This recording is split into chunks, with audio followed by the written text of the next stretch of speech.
To talk more about this, we can bring in Jeffrey Sachs, economics professor at Columbia University. Professor Sachs, thank you for joining us on the program today. Russia says it's interested in continuing peace talks with Ukraine, but from what we've seen overnight, their actions are telling a very different story.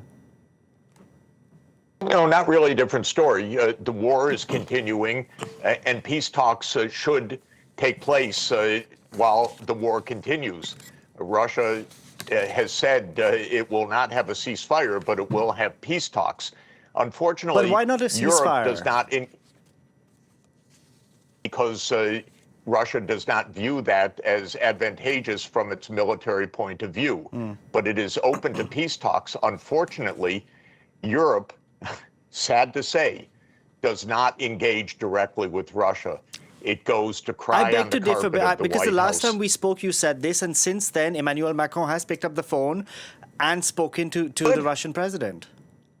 Yeah, when was the last time that he did that? A couple of weeks ago. He should pick up the phone today.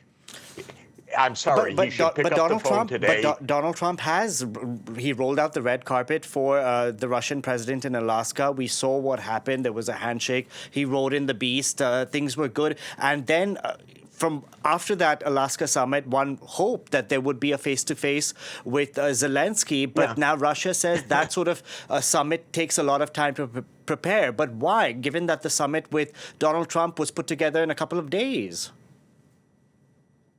Because Mr. Zelensky says he must join NATO. Mr. Zelensky, who rules by military rule. But even Donald Trump has poured cold water over that thought.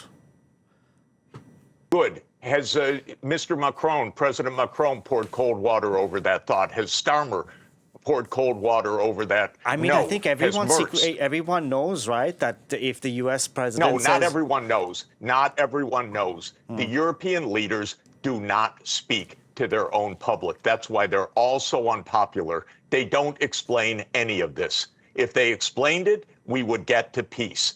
If President Macron and Prime Minister Starmer and Chancellor Merz say today, NATO will not enlarge to Ukraine, that is done.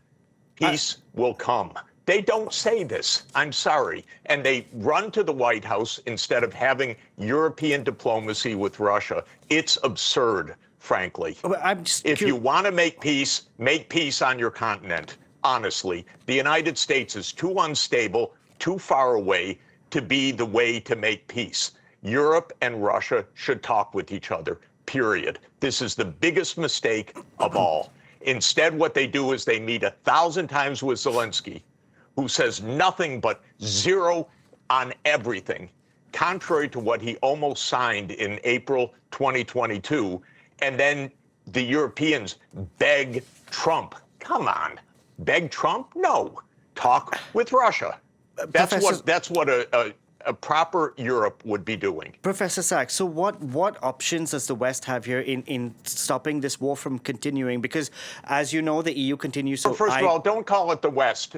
Don't call it the West. Call it Europe, first of all.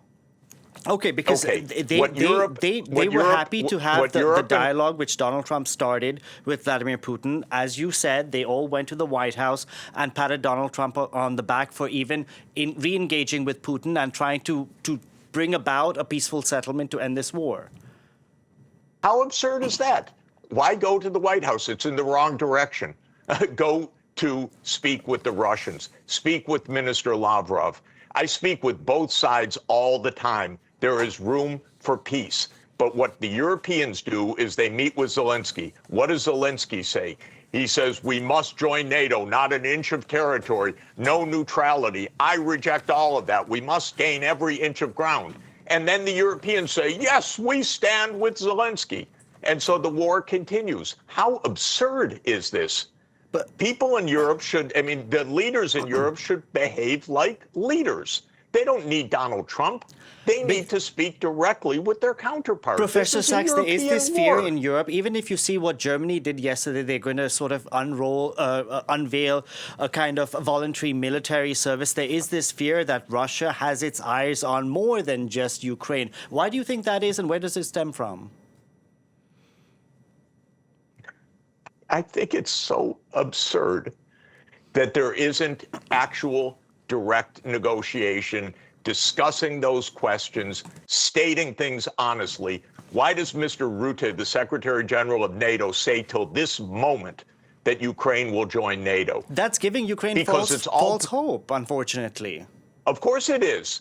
Of course, but he's the Secretary General of NATO. And what does President Macron say about that? Not a word. What does Chancellor Merz say about that? Not a word. What does Starmer say about that? Not a word. Not one of them is honest with the Ukrainian people or with their own people. Not one of them is engaged in proper diplomacy. So, Professor diplomacy is not in. Diplomacy is not in Washington.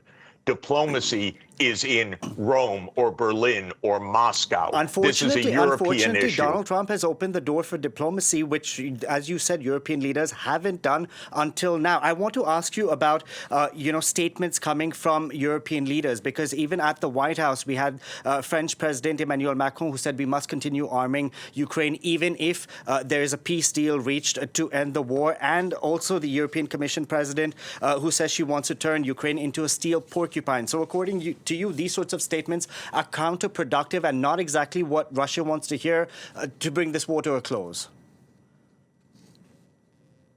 Don't make statements like this in public. Sit down and negotiate with Russia directly. Come on.